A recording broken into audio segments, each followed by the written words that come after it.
عن أبي هريرة رضي الله عنه يقول سمعت رسول الله صلى الله عليه وسلم يقول ألا إن الدنيا ملعونة ملعون ما فيها إلا ذكر الله وما والاه عالم أو متعلم. হযরত আবু হুরায়রা রাদিয়াল্লাহু তাআলা আনহু বলেন, আমি রাসূলুল্লাহ সাল্লাল্লাহু আলাইহি ওয়াসাল্লামকে ইরশাদ করিতে শুনিয়াছি যে, মনোযোগ দিয়ে শোনো, দুনিয়া ও দুনিয়ার মধ্যে যাহা কিছু আছে সবই আল্লাহ তাআলার রহমত হইতে দূরে।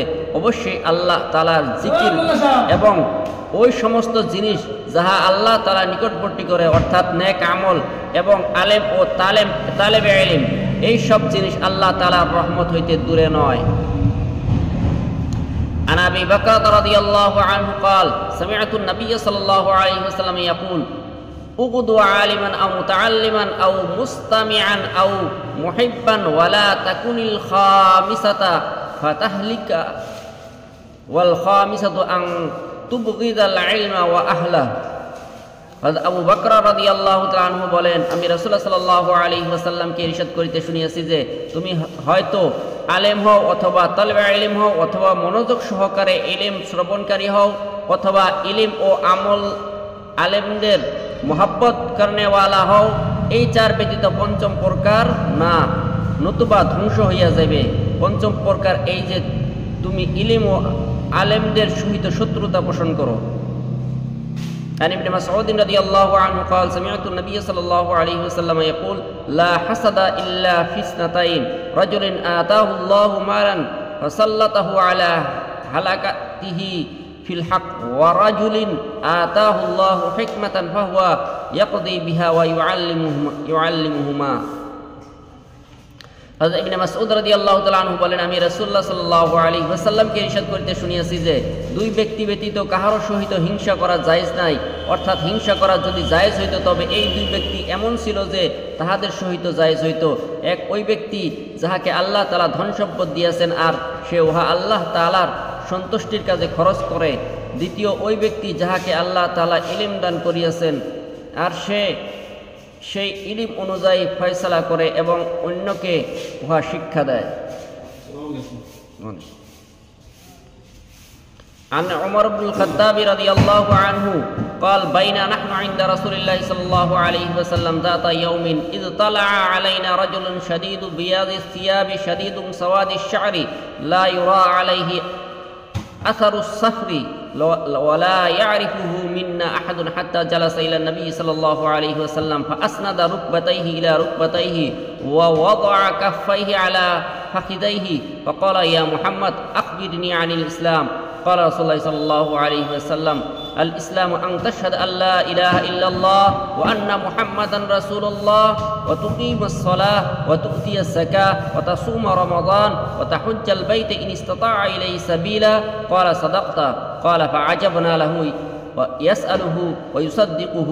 قال فأخبرني عن الإيمان. قال أن تؤمن بالله وملائكته وكتبه ورسله واليوم الآخر وتؤمن بالقدر خيره وشره. قال صدقت. قال فأخبرني عن الإحسان. قال أن تعبد الله كأنك تراه فإن لم تكن تراه فإنك يراك. قال فأخبرني عن الساعة. قال ما المسؤول عنها بأعلم من السائل. قال فأخبرني عن إمارتها. قال أن تلد الأمة ربتها وأن ترى الخفاة العراة العالة رعاء الشاء يتآولون بالبنيان. قال ثم انطلق فلبثت مليا ثم قال لي يا عمر أتدري من السائل؟ قلت الله ورسوله أعلم. قال فإنه جبريل وآتاكم يعلمكم دينكم. হযরত উমর ইবনে খাত্তাব রাদিয়াল্লাহু তাআলা আনহু বলেন, একদিন রাসূলুল্লাহ সাল্লাল্লাহু আলাইহি ওয়াসাল্লামের খেদমতে বসিয়াছিলাম। হঠাৎ এক ব্যক্তি আসিল, যাহার পোশাক অত্যন্ত সাদা এবং চুল অত্যাধিক কালো ছিল না, তাহার বেশভূষায় কোনো সফরের চিহ্ন ছিল যাহা দ্বারা বোঝা যাইত এই ব্যক্তি কোনো মুসাফির, আর না আমাদের কেহ তাহাকে চিনিতেন যাহাতে বুঝিতে পাইত যে সে মদিনার বাসিন্দা। যাহাই হোক, সে রাসূলুল্লাহ সাল্লাল্লাহু আলাইহি ওয়াসাল্লামের এত নিকটবর্তী হইয়া বলিল যে নিজের হাঁটু তাহার হাঁটুর সহিত লাগাইয়া দিল এবং নিজের উভয় হাত আপন উভয় উরুর উপর রাখিল। অতঃপর আরজ করিল, হে মুহাম্মদ, আমাকে বলুন ইসলাম কি? রাসূলুল্লাহ সাল্লাল্লাহু আলাইহি ওয়াসাল্লাম ইরশাদ করিলেন, ইসলামের আরকান এই যে তুমি মুখ ও অন্তর দিয়া এই সাক্ষী দিবে যে আল্লাহ তাআলা ব্যতীত আর কোনো সত্তা ইবাদত ও বন্দেগীর উপযুক্ত নাই, এবং মুহাম্মদ সাল্লাল্লাহু আলাইহি ওয়াসাল্লাম আল্লাহ তাআলা রসুল, নামাজ আদায় করিবে, যাকাত প্রদান করিবে, রমজান মাসে রোজা রাখিবে, এবং যদি সমর্থ থাকে তবে তাহা বাইতুল্লাহর হজ করিবে। ইহা শুনিয়া সে ব্যক্তি বলিল, আপনি সত্য বলিয়াছেন। হযরত ওমর রাদিয়াল্লাহু তাআলা আনহু বলেন, আমরা এই ব্যক্তির কথায় আশ্চর্যবোধ করিলাম, কারণ সে প্রশ্ন করিতেছে যেন সে জানে না, আবার সে সত্যনায়ক করিতেছে যেন পূর্বে হইতে জানে। তারপর সে ব্যক্তি আরজ করিল, আমাকে বলুন ঈমান কি?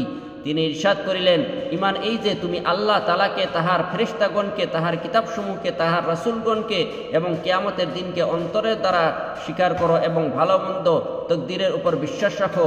সে ব্যক্তি আরজ করিল, আপনি সত্য বলিয়াছেন। পুনরায় সেই ব্যক্তি আরজ করিল, আমাকে বলুন ইহসান কি?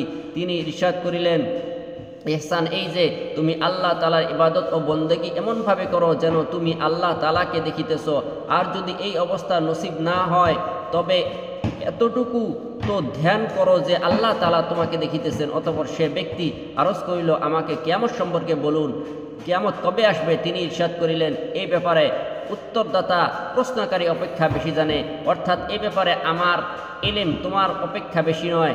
সে ব্যক্তি আরজ করিল, তবে আমাকে উহার কিছু আলামতই বলিয়া দিন। তিনি ইরশাদ করিল, উহার একটি আলামত তো এই যে বাদী এবং মেয়ে প্রসব করিবে, যে তাহার মনিব হইবে।